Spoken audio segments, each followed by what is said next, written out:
পুজো তো আর বেশি দেরি নেই, তাই দেরি করে লাভ কি, আগের থেকে ঝটপট কালেকশনগুলো দেখে আসি। তো চলো, বারাসাতে আজকে চলে গেছিলাম শ্রীলেদার্স। তো আমার মেয়েকে দেখতেই পাচ্ছ, খুব এক্সাইটেড।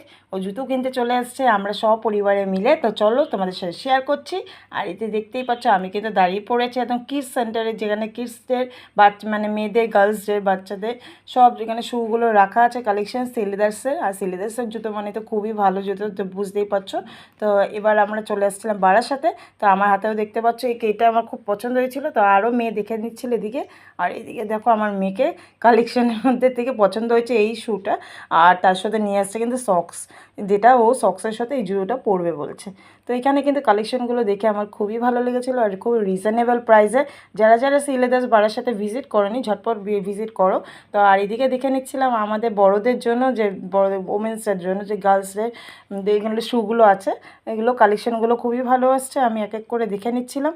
তো আমি অনেকগুলো দেখেছি, আমার এতটা পছন্দ আসেনি। তো চলো দেখা যাক, একটা না একটা তো পছন্দ হবেই। তো দেখে নিচ্ছিলাম। তো বাচ্চা ফাইনালি এই যে একটু সিট পেয়ে গেছিলো, তাই একটু বসে নিয়েছি। আর মেয়েকে দেখো সক্স নিয়ে চলে আসছে।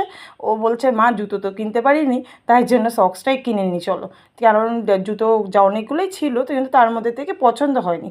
তো আপনারাও এসে কিন্তু সবাই মিলে এখানে শ্রীলেদার্সে ভিজিট করতে পারেন। ছেলেদের শুজ কালেকশনগুলো কিন্তু দারুণ ছিল, একটার থেকে একটা চোখ কাড়ার মতন। আর রিজনেবল প্রাইসে ছিল। আর পুজো যখন সামনে, নতুন জিনিসটা কিনতেই হবে, নতুন শ্যুও দরকার তার সাথে। তো চলে গেছিলাম। আর আমার মাম্মাকে তো খুব খুশি, এসি হাওয়া চলছিল, তাই একটু রিল্যাক্স হচ্ছিলো সিটে বসে। আর এদিকে দেখো চারপাশে কিন্তু শ্যু আর শ্যু, অনেক রকমের কালেকশান। দেরি না করে ঝটপট চলে আসো বারাসাত শ্রীলেদার্সে।